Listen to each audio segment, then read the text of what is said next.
Stats on Stats podcast is talking to. Hi, I'm Justin Elliott, the CTO and co-founder of Worth. And Worth is a AI native infrastructure layer, end-to-end for inventory management and commerce. All right. So I got to ask you, Justin, what brought you to Tampa Bay Tech Week today? So I was actually on a panel yesterday talking about the future of work and what does that look like in the AI world. I'm one of Anthropic's ambassadors, one of 50 around the world. So I deal with a lot of people that are trying to figure out how to leverage the tools that are available today in either their work life or their personal life or their business.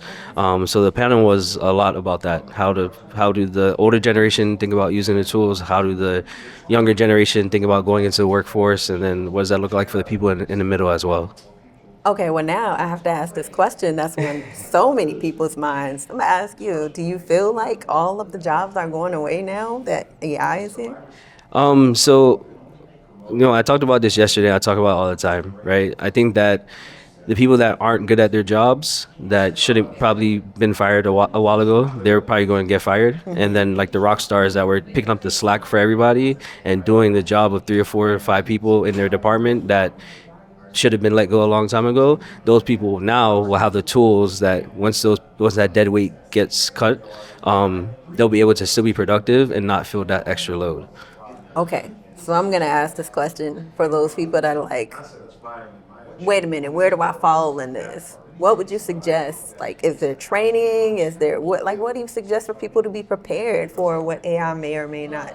Because AI, we're thinking sometimes it's not always completely accurate. So if we're telling people it's not always accurate, what do we tell them when they might be lost in the middle? I think the most important things for anybody is to figure out what tools are available, because there's plenty, right? And the tools that are right for me might not be right for your specific field, right? So what you need to think about is like your workflow, right? Every workflow is really deliverables. So if you think about, okay, what end-to-end from start to finish does my day-to-day work life look like, and then try to find the tools to help augment that work and get it done faster. But to your point, AI doesn't always have it right.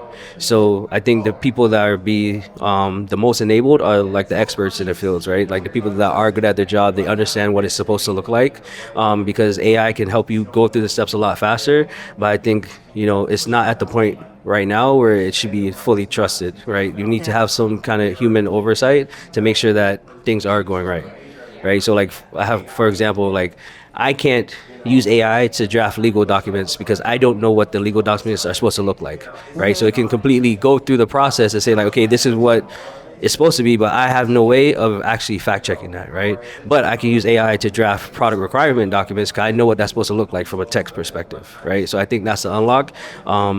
People that have the actual domain knowledge and knowing what it's supposed to look like, and then leveraging the tools to create that end-to-end system, and then having that human in the loop interaction.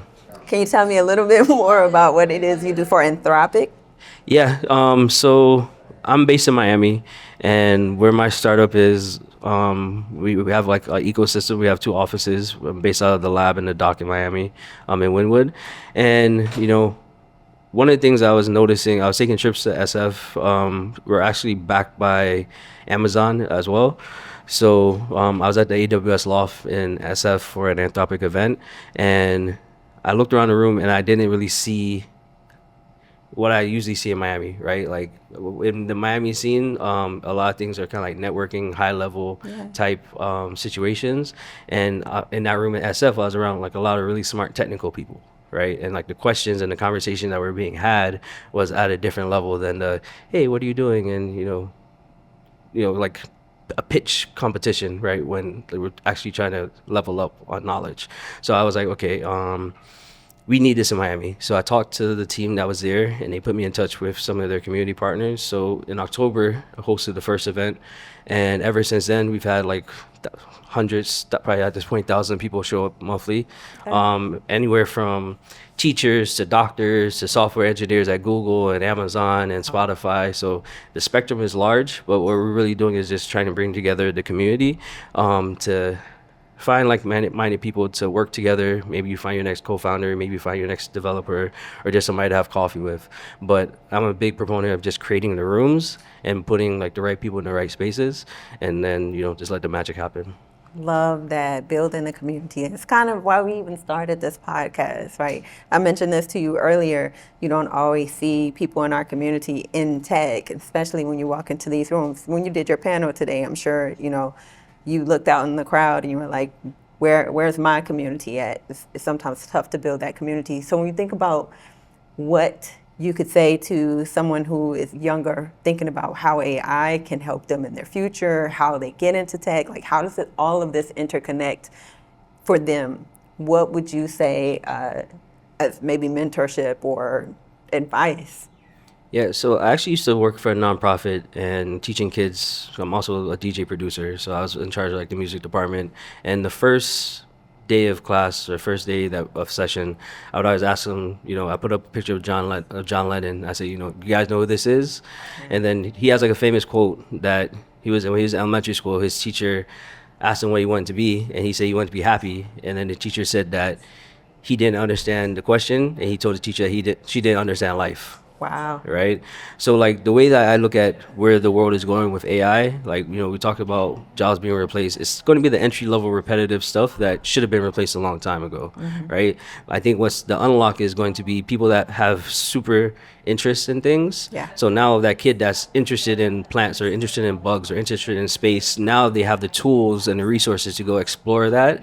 And I think that in a world where all the entry level stuff goes away, people will be forced to find different things to work on. And my hope is that people will be working on things that they actually care about, right? Because if no matter what you want to do in life is going to be hard, but if you're working on something that you care about, even on the days that it feels hard, you don't want to wake up, like if it's something that you actually care about, you'll still push yourself through. So like that's my hope that, and that's why I tell kids, it's like whatever you're interested in now, explore that, right? Because now the barrier to entry for exploration is so much lower, right? Like people kind of overestimate and underestimate where AI is. So like people will sell you a dream and say like, yeah, you can build the next $1 million, $1 billion business with Farm Purple and Lovable. That's not the case, right? Like you're not going to get a fully functioning next unicorn from that, right? Or any of these other tools.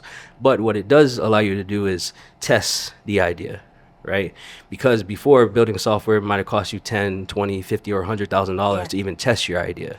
So now you have a lot more chances to be able to test thesis, explore your different interests, and find something that works, and hopefully you're solving a problem for somebody. I really love that. I'm thinking about all the things when I was younger. I could have been like, this could have went somewhere had I known that I had AI next to me and it was like, girl, you can make that a job. Don't let somebody else tell you that you can't, build a life with this thing that you enjoy, whether that was playing piano or whether it was outside kicking the ball or whatever. Like, I really love your perspective on that and what you've been telling people. Oh, for sure. Let's see. So Tampa Bay Tech Week, how does that play into everything that you're doing? Based in Miami, but in college, I spent a lot of time up in Tampa. My godmom actually lives up here. Two of my best friends from up here. So like Tampa is another place that's like kind of close to home for me. And the way that I look at it is that it's just a hop, skip, and a jump from South Florida, right? So like if we continue to not just focus on Tampa, not just focus on Miami, not just focus on Fort Lauderdale or Orlando, but like collectively, I think Florida and that ecosystem, there's so much opportunities. And, if you think about the greater good and like the unique problems that we have down here that nowhere else in the world or the U.S. has. So I think we can collectively come together and have that transfer of information, transfer of resources, and create like a stronger ecosystem that would allow us to compete with the larger hubs as well, right? So like when they asked me to come up here, I had no problem coming up here, right? Because like anytime that people are trying to bring people together for the greater good, we can always support that. Awesome. I love that. So before we get out of here, we have to make sure that you tell everybody how they can follow your company, how they can get in touch with you if they want to connect and learn more about what you're doing. Yeah, so follow the company. The website is WRTH.it. We are going into our alpha phase of beta right now. We're on track to be managing over $100 million of assets by the end of the year. So anybody that's in the retail space, in the e-commerce space, in the resale space, so things like jewelry stores, pawn shops, sneaker stores, jewelry, like those kind of things that are intaking inventory and reselling it. Love to talk. You can find me on LinkedIn, Justin Elliott. Also on Instagram, X, GitHub. It's all LO Cool Place. Perfect. All right. Thank you so much for coming through. Thank you for having me.